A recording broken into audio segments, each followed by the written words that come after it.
So we are here at the gallery Exhibit 320 in New Delhi at a show which is called the Sindhu Project, Enigma of Roots. We have here Gunjan Kumar, one of the artists of this show, and Shaleen Wadhwana, who's the curator of the show. Thank you so much for speaking with us today. So I understand the show sort of belongs to two artists, Mahwish Chishty, she's a Pakistani American, and you sort of from India but also live in US. So lots of parallels there, and I think what I heard was that you both belong to the sort of Punjab province before partition of the country. So how did this, how did you come together? How did you meet, and how did you think of bringing this type of project together? So Mahwish and I go back to 2016. We met at an opening of a show that I had curated and got talking, talked about shared family histories, we talked about common things that connect us, we talked about our respective practices. She told me about her interest in border cultures as far as her own practice goes. I told her about my interest in roots, and I also told her about certain travels that I had made to the Indus Valley excavation sites back in 2013 in Gujarat to Dholavira, and she told me about an interest in traveling to similar sites. We talked about Mohenjo-daro, but her interest was basically in Texela.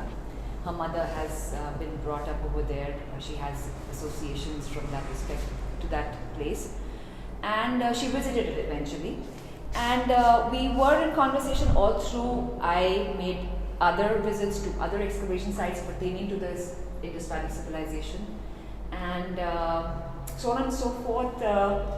In 2020 we decided to give the project shape, and here we are. The South Asia Institute took the project on, and it was first projected on as a show there in June 2021, and then the show traveled to Lahore in November 2021. Shaleen, please do talk about the parallels from 1947 as to how sort of everything got divided, and the show also sort of got divided, and it is parallelly being shown in Lahore in Pakistan as it's being presented here in Delhi. Absolutely. I think Gunjan, Mahwish and I spoke a lot about how there were common resources of British India, that when there was a partition of East and West Pakistan and India, resources such as our museum collection also at that time was divided amongst the two nations that were being formed. So one is to kind of re-mimic that, but in a completely different time with a completely different feeling, which is way more collaborative and way more sonorous about the common sounds, common cultural connections, and that is kind of the crux of the Sindhu Project. And with Chicago and Lahore having had their iterations, it's also up to us to kind of bring this journey onto the Indian pantheon and see where it goes from here. Terracotta is probably the material that is known to man, the earliest sort of sign of civilization. So, Shaleen, would you like to sort of begin talking about what this reference is? Yes. So basically, in the kind of history that we are taught and that I also teach, what we try and learn is the history of communication. It begins with the non-verbal gestures, but then when it moves on to verbal and it moves on to written, what are the markings that we have of our times in the past that retain with us today? So one of the ways to begin is to do mark making. So when you actually make a mark on something and attach meaning to it, and that meaning is common amongst the people of your time, that is what is the beginning of language. And with Gunjan, we kind of get introduced to two aspects of it. One is where the mark making started, which she was inspired a lot by the types of seals that she saw and the deep research that she's done at Dholavira, Lothal in Gujarat and Sanghol in Punjab, and also studying of the Indus script. So if you look here, they are kind of paired together to look at engraving and embossing as well as two very opposite techniques. So here there's a range of mark making that you will see, where there will be a certain incision onto the terracotta, and then that having been fired and hardened also then shows you the variations in which this occurs. So counting, for example, one of the biggest ways in which trade and communication started to take place is also evidenced here exactly in our human evolution.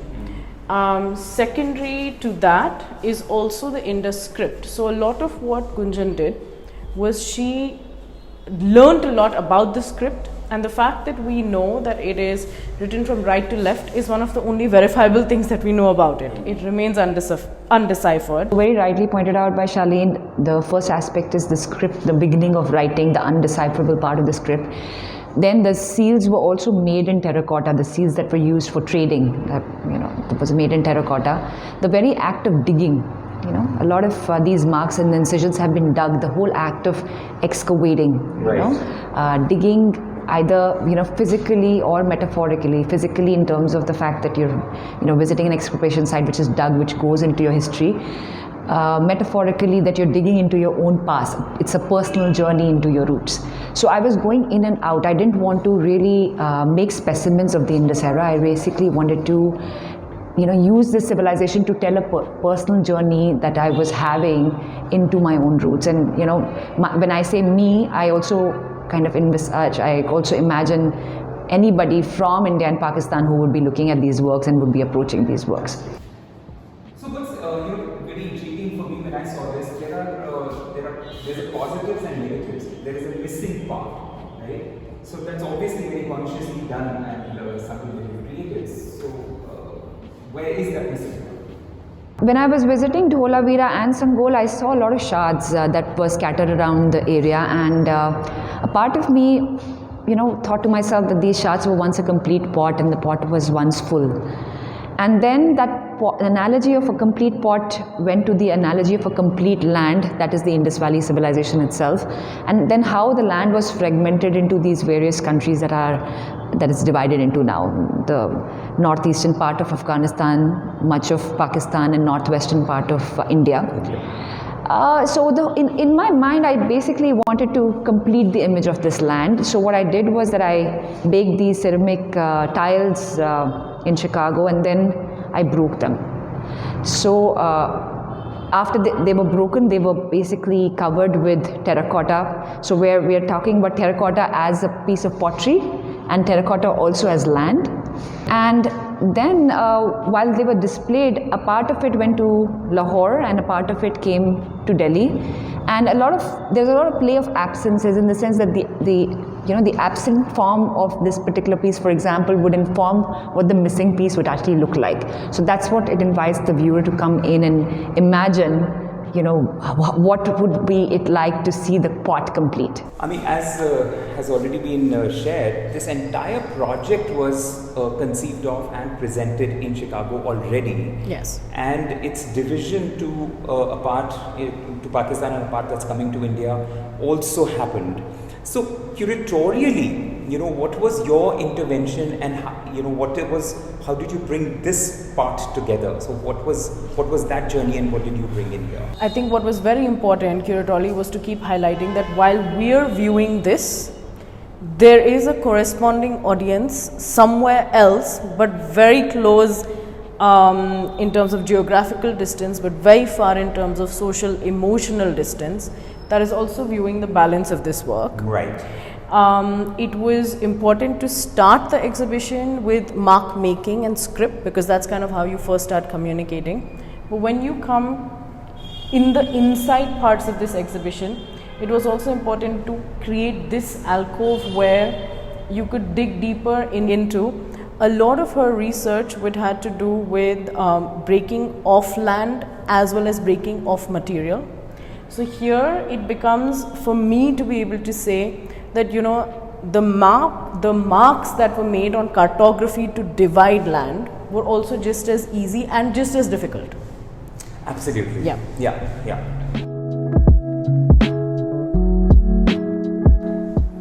So I remember your work from the past, and it is very, very minimal. I've seen a lot of work where you literally just work with cloth and tied a knot and sort of created a composition that was, I think I saw it about 2 or 3 years back. So that sort of, the minimal approach and use of cloth sort of comes in here, but there is a lot more that's happening here, right? And I believe that's a very, very thick layer of 400 or 450 layers of muslin here. And again, there are these sort of blanks, which is very, very elegantly placed. So, would you like to just talk about sort of, the whole idea here? My story of the Indus Valley civilization has been talked by virtue of the medium as to what were the mediums used at that time, and then I have infused it with my own personal journey, and henceforth rendered these works. The muslin works here that you see, muslin is cotton. Cotton was first cultivated at the time of the Indus Valley civilization, almost 5,000 years back. And when I was traveling through these excavation sites, what I saw was these deep voids of mystery. There's a lot that, physical voids, and there is also the fact that there is a lot of mystery around the civilization. There's a lot that we don't know. So every layer of muslin in that sense was incised. The actual process of excavating, I was almost like digging the muslin, and making it into a kind of a bottomless hole, which emerged as a void. And Shaleen, obviously there is a very pristine, white, spotless, and then that's a very black mark right here. Right? Absolutely. And cut has again lots of influences. It's allowing a peep inside, but a cut is painful. So, do you want to just talk about? Of course. It's also an incision. As you rightly said, it's also a cut. But it's also, for example, the beginning of a womb or the beginning of something, but it's also the end of something. So that circularity led us to have a conversation about the philosophy of Advait and Shunya, which is repetitive in her work as well, because how do you go from something to nothingness, from that singularity to multiplicity? And it's in that circularity of thought that we connected a lot in terms of how we thought about Gunjan's work. And here it's also that the incision in and of itself is actually, there's nothing, and that is what is black. The absence is what makes us look at this color as black. You're using turmeric here. So any particular reason why turmeric and not anything else that natural or is a household sort of a product or material? Here I particularly use the poor color fastness of turmeric to suggest the idea of time and aging. And here if you see, this particular surface goes under this particular surface, and then there is a physical mark which is making a shadow underneath. So there is a whole interplay of past and present that is trying to happen between the shadow and real. And as time acts on these pieces, the conversation between the past and the present, it continues to evolve. So this whole aspect of time that we are trying to kind of convey through this project comes really alive in this series.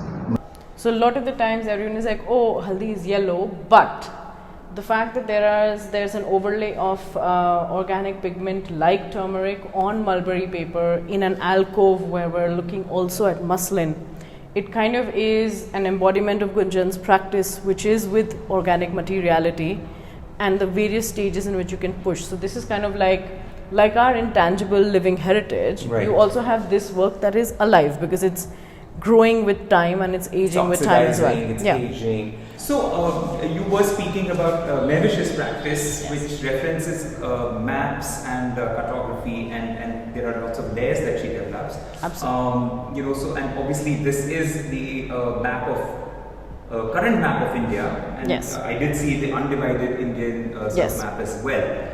So what is she trying to do with it, and what are these motifs that she's sort of created on these? Absolutely. In Mahwish's academic journey, she was part of many libraries. It was one of those libraries that was actually letting go of a lot of atlases. So these are all from 1980, which is barely 40 years, here and there. So these were census data ranging from issues that are still very current and relevant. Minor workers, major religions, immigration, movement, all the things that we're still, talking about. The atlas page has been aged with tea staining, which again is one of those earlier methods, where do you go after pigment? Right. You go up towards food, right? Now what you see, as you see my hand go, this entire structure that you're seeing, so this is actually the monasteries that surround a stupa.